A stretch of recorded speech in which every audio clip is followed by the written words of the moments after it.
This point spread, when we previewed it, I want to say was 10.5. If you popped online early on Saturday morning, it came down to 9.5, which is when I jumped in. It was the only correct bet I had all day.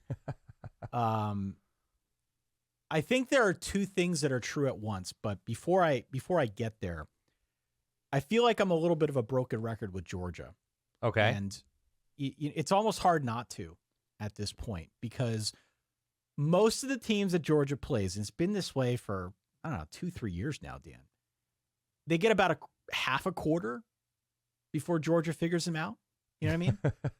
That's all you get. You really don't have much wiggle room. Well, that's sort of been Tennessee's MO this year, right? They jump out to something interesting. Like, they are one of the great opening drive architecture firms, whatever. Opening play in this case. Opening play, absolutely. Was Jalen Wright who took the long run to the house?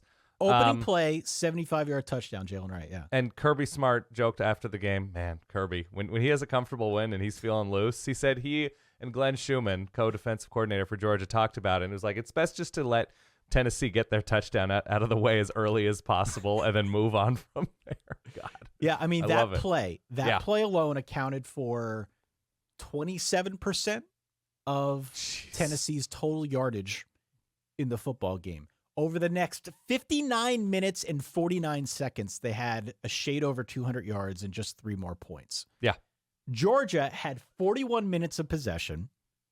They drained the life out of Tennessee in this game. They were 9 of 13 on third down. They just their offense never left the field.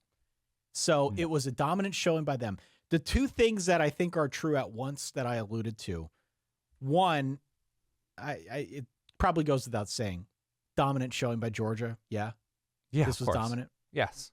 On the road at Tennessee, tough place to play. Dolly Parton in the house. Dolly in the house. Yeah, man. Singing sort of off because she couldn't hear the band play Rocky Top, and she sang Rocky Top, and she's delightful. She's a national treasure. But Georgia's getting better.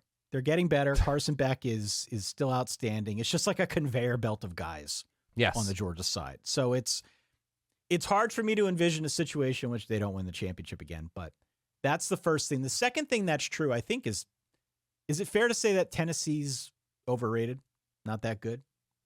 I mean, depends who's doing the rating. I mean, I don't know if I've thought Tennessee was all that good for a few weeks now. And this sort of just punctuated that thought. And it was Georgia in all phases. It was a different receiver. It was Rosemy Jack saying he was the one who made big plays. He was one who I think caught that double pass. The running back threw him wide open in the end zone relatively early on. Great play in that spot. It's a great player. It's a different receiver, different tight end stepping up every week. Carson Beck only made a couple of pretty regrettable plays. I still don't think he's the playmaker that Stetson Bennett was, and we'll see if that, is the difference in some close matchups like Georgia had last year against Ohio State, but I don't know. We'll see. I mean, Georgia's just improving by like 30% each week, which is pretty scary to think about. And you look at the teams ahead of them, and we'll see with Alabama in the SEC championship game, but potentially in the playoff. It's hard to envision a situation in which Ohio State, Michigan, Texas, right? Now not Florida State, of course. Like, it's just very difficult. Oregon, Washington, we'll see. But it's hard to envision when a team is operating that deeply and improving by the margins that they are. It's hard to see a team competing. And so great win for Georgia over, again, I don't think all that much of this year's version of Tennessee. Like, it was, I think, a 24-10 game, and Joe Milton had a receiver who had 3 steps on a Georgia corner and overthrew him by 8 yards, right? Yeah. And there were opportunities for Tennessee. They're just they're not a team built to win on an impressive level right now. Yeah, I mean, we have the reason I bring it up is because we have people tweeting at us about it. Yeah. And Tennessee's not that good, or Tennessee's overrated, that type of stuff.